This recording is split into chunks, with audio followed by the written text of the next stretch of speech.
একটা মেয়ের বডিতে যেইটুকু তার ডিগনিটি বাকি থাকে, যেই ক্লোদিং গুলো দিয়ে, সেগুলো কোনো একটা বাকি ছিল। আধা জিনিস ছেঁড়া ছিল, আধা জিনিস ছেঁড়ার চেষ্টা করেছিল। কথাটা শুনে আপনাদের কেমন মনে হচ্ছে? লজ্জা করছে না? গা ঘিন ঘিন করছে না? পুরুষ জাতিটাকে ঘৃণা করতে ইচ্ছা করছে না? হ্যাঁ বন্ধুরা, মনোজিৎ মিত্র শুধু একাধিকবার একজন ছাত্রীকে ধর্ষণ করার চেষ্টা করেছে, অত্যাচার করেছিল। আর যাদের একে অত্যাচার করেছিল তাদের মুখ দিয়ে কিছু কথা শুনে নেব। ও কতটা পশু হলে এইরকম করতে পারে, আর কতটা পাওয়ারফুল হলে যে ধর্ষণ করে উনি সসম্মানে মাথা উঁচু করে চলছে, তাহলে ওর কতটা পাওয়ারফুল আছে। চলুন বন্ধুরা তেমন ভিডিও দেখে নিই। তৃণমূল ছাত্র পরিষদের তৎকালীন দাপুটে প্রভাবশালী নেতা মনোজিৎ মিশ্র। মদেরও অ্যারেঞ্জমেন্ট করাই ছিল, মনোজিতের আন্ডারেই করা ছিল সেটা। আমি যখন এই যে ঘটনাটা এটি ঘটেছিল 2023 সালে। ফোনটা রাখতে চাই, রাখার সঙ্গে সঙ্গে আমি পিছন থেকে শুনতে পাই, যে ব্যালকনি থেকেই শুনতে পাচ্ছিলাম আর দেখতেও পাচ্ছিলাম, যে দরজা, যে মেন যে ওই রুমটার দরজা, সেটা কেউ বন্ধ করে দেয়, সিটকিনি মেরে দেয়। যেই আলোটা এসছিল, আলোর মধ্যে তার মুখটা এসেন, তখন ওটা পরিষ্কার হলো যে ওটা মনোজিৎ। তো সে শার্টের বাটন খুলতে খুলতে আমার দিকে যাচ্ছিল। It was very evident that he was very very drunk out of his mind. বহুদূর থেকে আইনজীবী হওয়ার স্বপ্ন নিয়ে মা বাবাকে ছেড়ে কলকাতা এসেছিলেন পড়তে। আর এই অবস্থায় নিজেরই কলেজের এক সিনিয়রের ভয়ঙ্কর চেহারা দেখে দিশেহারা হয়ে পড়েন ওই ছাত্রী। তাকে খুব সাদাসিধে হবে বলি যে, দাদা এখনো দরজাটা বন্ধ করো না, আমি বাইরে বেরোবো। সে কথাটা ইগনোর করে গিয়ে আমার একটা হাতের থেকে ফোনটা সে ছিনিয়ে নেয়। আমার সে পিছনের মধ্যে ঠেলে দিয়ে যায় ব্যালকনির মধ্যে। যতটা আমার শরীরের মধ্যে জোর ছিল সেটা দিয়ে পুশ করি, কিন্তু সে কোনোভাবেই সরে না।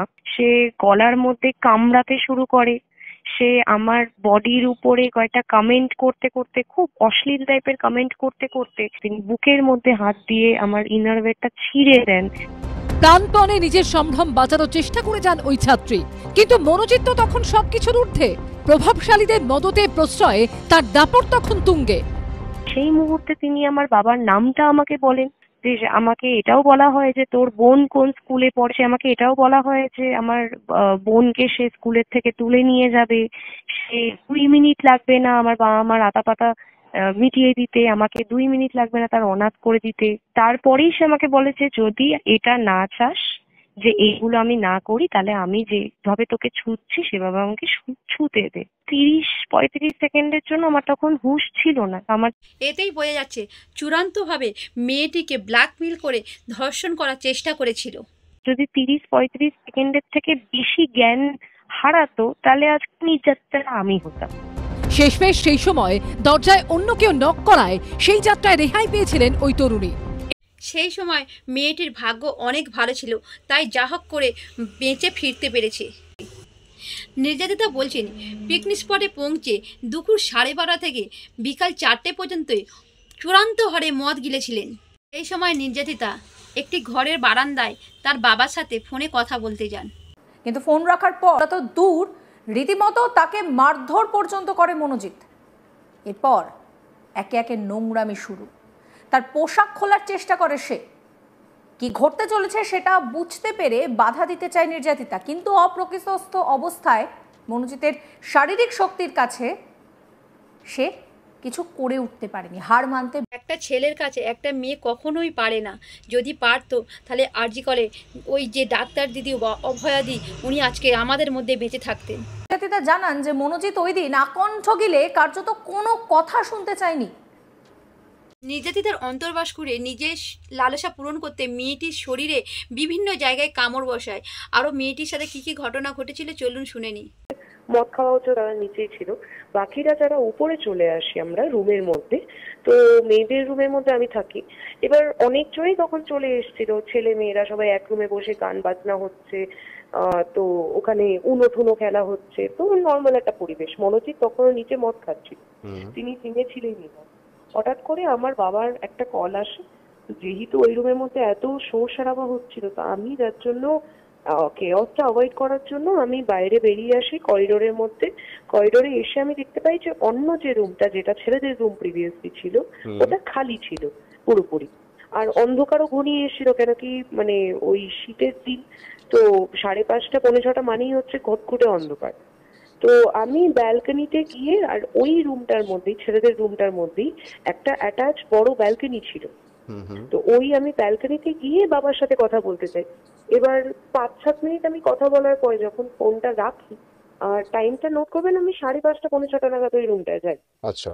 এবার আমি রুমটা যাওয়ার পরে হঠাৎ করে বাবার সাথে ফোন রাখার ঠিক পরপরই আমি পিছন থেকে দরজা বন্ধ হওয়ার আওয়াজ, আমি পিছনে ঘুরে দেখলাম যে ওটা মনোজিৎ ছিল। আর তার মুখ চোখের অবস্থা দেখেই বোঝা যাচ্ছে যে তিনি মারাত্মক ভাবে ড্রাঙ্ক। ওনার চোখ লাল, আর শুধু ড্রিঙ্কই করছিলেন না, গাঁজাও ফুঁকছিলেন, আমরা গন্ধও পেয়েছি। তো সেগুলো সব আমি এটুকু জানতে পারি যে সে নেশার মধ্যে তুল তখন। তো আমার মনে হয়নি যে সেই রুমের মধ্যে আমার সাথে তার একা থাকা উচিত। আমি তখন নর্মাল একটা ওয়েতেই তাকে বলি যে দাদা রুমটা লক করো না, বেরোবো। তো বাবার সাথে কথা বলতে এসেছিলাম, তো আমি বেরোবো, রুমটা লক করো না। তো মনোজিৎ তখন আমার দিকে একটা বিকৃত টাইপের হাসি দিয়ে ও আমার দিকে তাকাতে থাকে। আর শুধু নর্মালি আগায় না, সে যে হোয়াইট কালার শার্টটা পরেছিল সেটার বাটন খুলতে খুলতে খুলতে খুলতে আগাতে থাকে। আচ্ছা। এবার আমি আমার জায়গায় যে কোনো একটা মেয়ে হলে পরেও তার সিক্স সেন্সের মধ্যে কাজ করবে যে এটা কিছু একটা খারাপ হতে চলেছে। রাইট। তো আমি তখনই তার গায়ের পাশটা এড়িয়ে, আমি ব্যালকনি থেকে, দরজাটা ঠিক মনোজিতের পিছনে ছিল, আমি যখন দরজার ছিটকিনিটা খুলতে যাই তখন আমি নোটিস করি যে আমার যে হাইটের থেকে দরজার ছিটকিনিটা তখনও 1 ফুট উপরে। আচ্ছা। তো আমাকে যদি দরজার ছিটকিনি খুলতে হতো, মনোজিৎ দাঁড়িয়ে আমাকে হেল্পটা নিতে হবে, কেন কি ওই রুমের মধ্যে অন্য কেউ নেই। আর না হলে আমাকে ঝাঁপিয়ে বা লাফিয়ে খুলতে হবে। আমি একবার তাও শেষ প্রচেষ্টা করি যে দাদা ছিটকিনিটা একটু খুলে দেবে বলার আগেও মুখটা আমার বন্ধ করে আমাকে চুলের মুঠি টানতে টানতে ঘেঁষটাতে আমাকে ব্যালকনিতে নিয়ে যাওয়া হয়। আর ব্যালকনির মধ্যে নিয়ে যাওয়ার পরে সে আমাকে ঘেঁষায় যখন নিয়ে যাচ্ছিল, তখন সে একটা খুব বিকৃত মদ খাওয়া গলায় একটা চিৎকার করে করে বলতে শুরু করলো যে যখন রুম থেকে বেরোতে দেবো তখন না বেরোবি, এখন তোর সাথে আমার কাজ আছে, এখানে দাঁড়া। এবার যখন আমি ব্যালকনিতে চলে যাই, ব্যালকনিতে গিয়ে আমি ওখান থেকে বেরোনোর চেষ্টা করি, অবভিয়াসলি একটা মেয়ে তখন হাত পা ছুড়বে, নিজেকে বাঁচিয়ে বেরোনোর চেষ্টা করবে, কিন্তু সেটা আমাকে উপায় দেওয়াই হয়নি।